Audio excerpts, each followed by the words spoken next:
നമസ്കാരം. രാജ്യത്തെ ലക്ഷക്കണക്കിന് വിദ്യാർത്ഥികളുടെ ഭാവി അനിശ്ചിതത്വത്തിലാക്കിയ നീറ്റ് ചോദ്യപേപ്പർ ചോർച്ചയ്ക്ക് പിന്നിൽ സങ്കീർണമായ മാഫിയ ശൃംഖലയെന്ന കണ്ടെത്തൽ. ചോദ്യപേപ്പർ അച്ചടിച്ച നാസിക്കിലെ പ്രസിൽ നിന്ന് തുടങ്ങിയ ചോർച്ച രാജസ്ഥാനിലെ സിക്കറിനെ പുതിയ പരീക്ഷാ പേപ്പർ ചോർച്ചാ കേന്ദ്രമാക്കി മാറ്റിയിരിക്കുകയാണ്.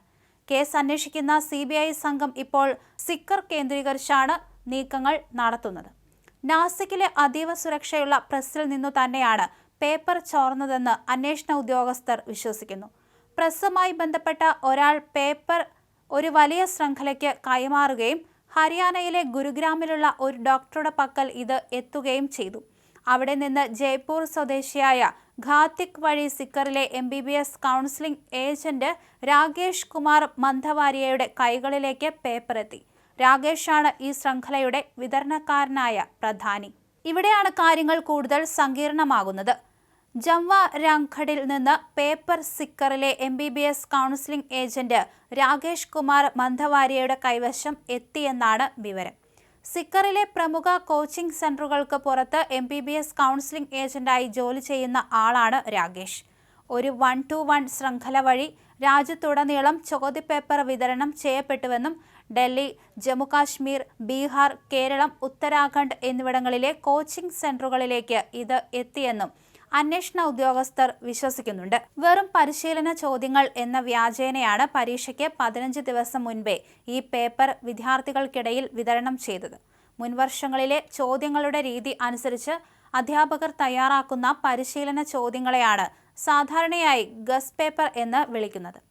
പണത്തോടുള്ള ആർത്തി മൂത്ത് 30,000 രൂപ മുതൽ 28 ലക്ഷം രൂപ വരെ വാങ്ങിയാണ് മാഫിയ പേപ്പർ വിറ്റഴിച്ചത്.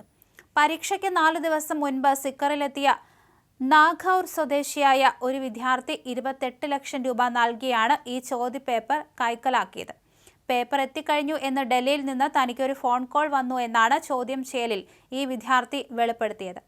ഡൽഹി, ജമ്മുകാശ്മീർ, ബീഹാർ, ഉത്തരാഖണ്ഡ് എന്നിവയ്ക്ക് പുറമെ കേരളത്തിലെ കോച്ചിംഗ് സെന്ററുകളിലേക്കും ഈ പേപ്പർ എത്തിയിട്ടുണ്ടെന്ന കണ്ടെത്തൽ അതീവ ഗൗരവമാണ്. സിക്കറിൽ നിന്ന് കേരളത്തിൽ MBBSന് പഠിക്കുന്ന തന്റെ സഹായിയായ ഒരു വിദ്യാർത്ഥിക്ക് രാകേഷ് വെറും 30,000 രൂപയ്ക്ക് ചോദ്യപേപ്പർ വിറ്റതോടെയാണ് സംഭവങ്ങളുടെ തുടക്കം. പരീക്ഷയ്ക്ക് തൊട്ട് തലേ ദിവസം ഈ MBBS വിദ്യാർത്ഥി സിക്കറിൽ PG നടത്തുന്ന തന്റെ പിതാവിന് ഈ ചോദ്യപേപ്പർ അയച്ചു കൊടുത്തു. പപ്പ, സിക്കറിലെ ഒരു സുഹൃത്ത് എനിക്ക് ഇത് അയച്ചു തന്നതാണ്. ഇത് ഹോസ്റ്റലിലെ പെൺകുട്ടികൾക്ക് നൽകണം. നാളത്തെ പരീക്ഷയ്ക്ക് വരാൻ പോകുന്നത് ഇതാണ് എന്നായിരുന്നു സന്ദേശം.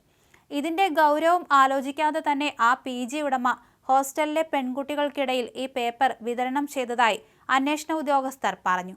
മെയ് 3-ന് നീറ്റ് UG പരീക്ഷ അവസാനിച്ചതിനു പിന്നാലെ താൻ നൽകിയ ചോദ്യപേപ്പറിൽ നിന്ന് എത്ര ചോദ്യങ്ങൾ പരീക്ഷയ്ക്ക് വന്നുവെന്ന് പരിശോധിക്കാൻ PG ഉടമ ഒരു കോച്ചിംഗ് സെന്ററിലെ അധ്യാപകനോട് ആവശ്യപ്പെട്ടു. ആകെ 281 ചോദ്യങ്ങളടങ്ങിയ ആ ഗസ് പേപ്പറിൽ നിന്ന് ബയോളജിയിലെ 90 ചോദ്യങ്ങളും കെമിസ്ട്രിയിലെ 45 ചോദ്യങ്ങളും കൃത്യമായി പരീക്ഷയ്ക്ക് വന്നതായി പരിശോധനയിൽ കണ്ടെത്തി. ആകെ 180 ചോദ്യങ്ങളാണ് നീറ്റ് പരീക്ഷയിലുള്ളത്. ഇതിൽ കെമിസ്ട്രിയിലെ 45 ചോദ്യങ്ങളും യഥാർത്ഥ ചോദ്യപേപ്പറിലെ അതേ ക്രമത്തിൽ തന്നെയായിരുന്നുവെന്നും കോമയിലോ ഫുൾ സ്റ്റോപ്പിലോ പോലും മാറ്റമില്ലാതെയാണ് ഇവ ഗസ് പേപ്പറിൽ ഉണ്ടായിരുന്നതെന്നും അന്വേഷണ ഉദ്യോഗസ്ഥർ കണ്ടെത്തി.